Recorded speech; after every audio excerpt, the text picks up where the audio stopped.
Hello hi అండి, welcome to our channel. ఇప్పుడు పన్నీర్ పులావ్ ఎలా తయారు చేయాలో చూపిస్తానండి.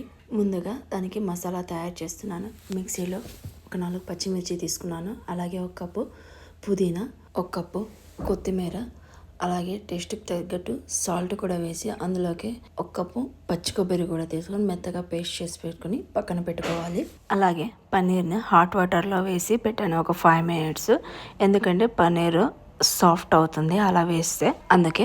తర్వాత స్టవ్ మీద ఒక బౌల్ పెట్టి అందులో కొంచెం ఆయిల్ వేసి హీట్ అయిన తర్వాత స్పైసెస్ ఉంటాయి కదా, చెక్క, లవంగాలు, యాలక్కి, బిర్యానీ ఆకు అవన్నీ వేసి కొంచెం ఫ్రై చేయాలి. ఫ్రై అయిన తర్వాత జీలకర్ర, క్యాషియో, కరివేపాకు, అలాగే ముందుగా కట్ చేసి పెట్టుకున్న ఆనియన్ కూడా వేసి మగ్గనిచ్చుకోవాలి.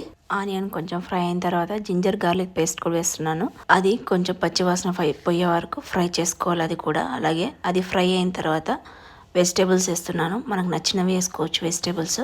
నేనైతే పొటాటోను, క్యారెట్, బీన్స్, టమాటో వేస్తున్నాను. అవన్నీ ఫ్రై చేయాలి. అందులోకి మిక్సీ చేసి పెట్టుకున్నాం కదా, ఆ పేస్ట్ కూడా వేసి మిక్స్ చేసుకోవాలి. పన్నీర్ వేసుకున్నాం కదా హాట్ వాటర్లో, ఆ పన్నీర్ కూడా తీసి అందులోకి వేయాలి. మిక్స్ చేసుకోవాలి. మిక్స్ అయిన తర్వాత నేను ముందుగా ఒక 1/2 hour ముందు రైస్ నానబెట్టుకున్నాను. ఆ రైస్ కూడా వేసాను. 2 glasses వేసాను రైస్. నేను 1 glass రైస్కి 3 glasses వాటర్ వేసాను. కుక్కర్లో అయితే రెండు గ్లాసులు వేస్తే సరిపోతుంది. ఇవి ఉడికిస్తున్నాం కదా, అందుకే 3 glasses వాటర్ పడుతుంది. నేను నార్మల్ రైసే వేసాను, బాస్మతి రైస్ తీసుకోలేదు. ఎప్పుడు కుక్కర్లోనే చేస్తాను. ఈసారి ఫస్ట్ టైం ఇలా చేస్తున్నాను. బౌల్లో ఉడికించి చూద్దాం ఎలా వస్తుంది టేస్ట్ అన్నట్టు ట్రై చేశాను.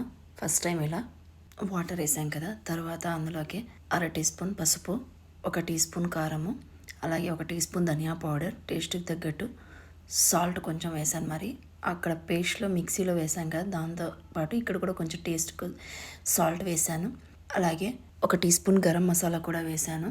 బిర్యానీ మసాలా బదులు బిర్యానీ మసాలా లేకున్నప్పుడు గరం మసాలా వేసుకుంటే టేస్ట్గానే ఉంటుంది, అందుకే గరం మసాలా వేసాను. మూత పెట్టి 5 to 10 minutes ఉడకనివ్వాలి. తర్వాత స్టవ్ లో ఫ్లేమ్లో పెట్టి 5 minutes స్టీమ్ చేయాలి, అంటే ఉడకనిచ్చుకోవాలి. అలాగే తర్వాత టేస్టీ పన్నీర్ పులావ్ రెడీ.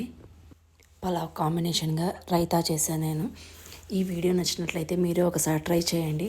అలాగే ఒక లైక్ కొట్టి సబ్స్క్రైబ్ చేయండి. బాయ్ అండి అందరికీ, బాయ్.